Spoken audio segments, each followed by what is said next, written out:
Let's start by creating our Niagara system. Right-click inside your folder and create a new Niagara system. When the window opens, choose the fountain template. Now, give it a name. You can name it whatever you want. In my case, I named it NS Collectable VFX. And now, let's open it up. When you open it, it will look like this. Now, before we go any further, let's create our material first. This way, we can actually see what we are doing. So go ahead and create a new material. I named mine Collectable Material. Open it up.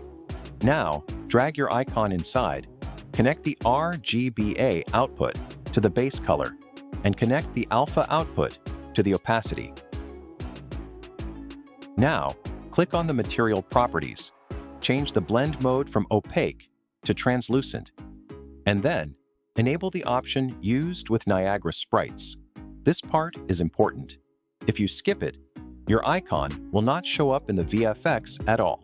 Now, back in our Niagara system, go to Sprite Renderer and apply your material. If you see a warning here, it just means your material was not saved or not applied. Just compile or close and reopen the file. That will fix it. Once you apply your material, you will notice the icon is very small. To fix that, go to Particle Spawn. You will find two options: Sprite Size Minimum and Sprite Size Maximum. By default, they are set to 6 and 12. Change them to bigger values. In my case, I use 32 and 64. But pick whatever works best for you. Now, you can remove the Shape Location module here.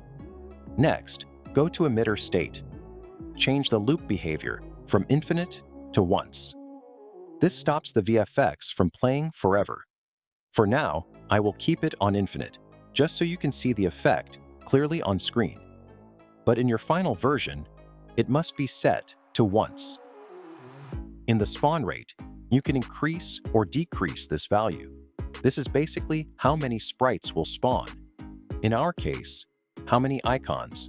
And back in emitter state, you can lower the loop duration. This is how long the emitter keeps spawning particles in one cycle. A shorter duration means the particles spawn in a quick burst. A longer one keeps them spawning for more time. Keep in mind, this is not the same as how long the effect stays on screen. The particles will still live for their full lifetime after they spawn. We will set that in a moment. Now, go to Particle Update and add the collision module. This stops the sprite from falling straight through the floor. Instead, it will spawn, hit the ground, and wait there until the player picks it up. And as you can see, our effect is already taking shape. But right now, our effect is way too short. The icon drops to the floor and disappears almost instantly. To fix that, go to Initialize Particle, change the lifetime minimum and the lifetime maximum. By default, they are set to 1. Set them to something higher.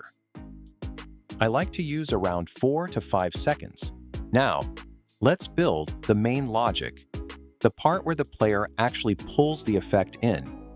For this, we need to create a user parameter of the type position. I will name mine Player Position. Now, go to Particle Update and add the Point Attraction Force module. What this does is simple. It pulls the effect toward a specific position.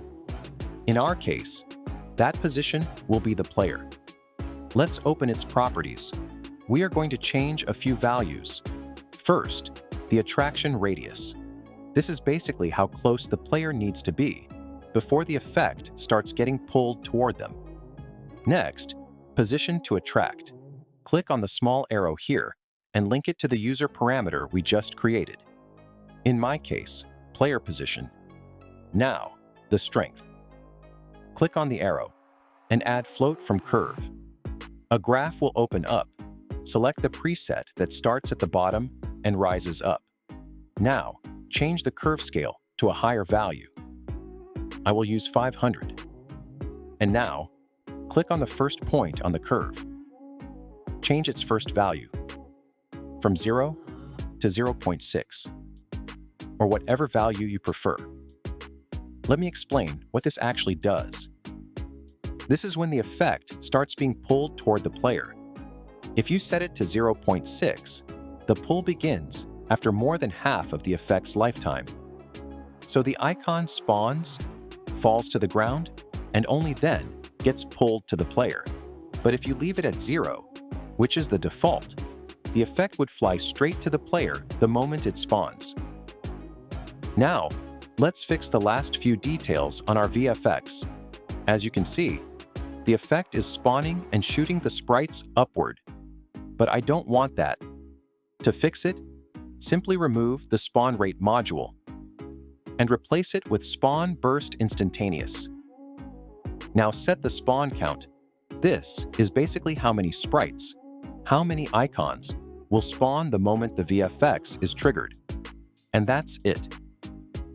Now, all we have to do is connect the logic to Verse and to the scene graph. And this part is really simple. First, you need to create a prefab. So go ahead and create a new entity. I named mine SGP Collectable.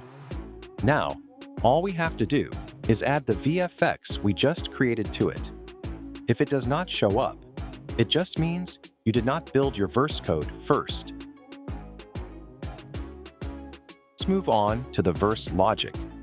And just a quick reminder, if you want the complete system, fully configurable, ready to drop into your map, and just work, the first link in the description and in the comments is my Patreon. And take advantage of it now. The subscription is currently at a much lower price than it will be later. All right, back to Verse. This is a simplified version of the system, just the core, so you can understand exactly how it works.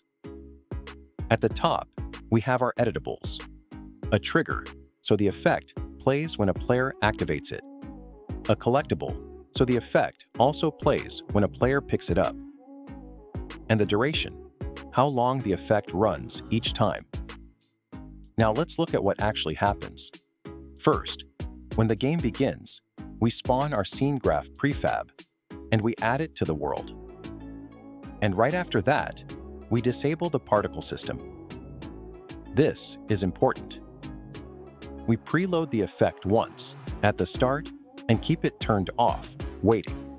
If you spawn the prefab in the middle of gameplay, every single time, you will get frame drops, so we load it once and just enable it when we need it.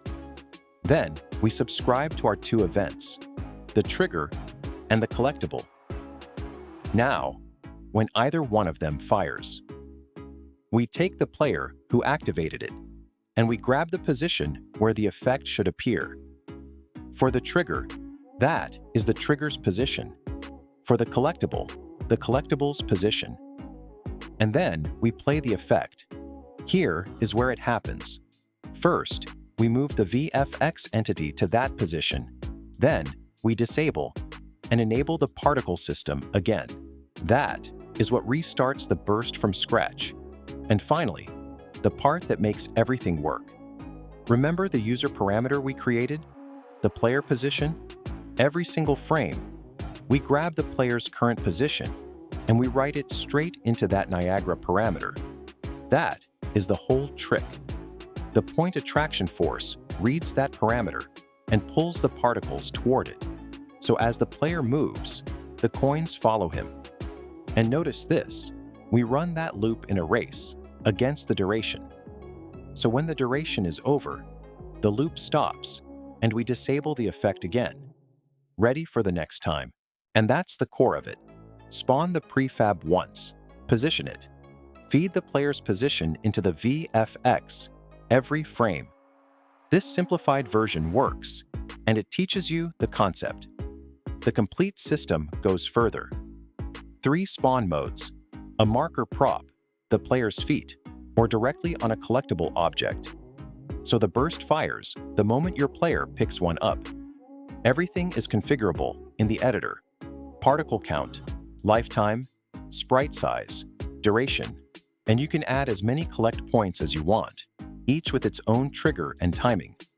It's on my Patreon. Link in the description and in the first comment. Thanks for watching. See you in the next one.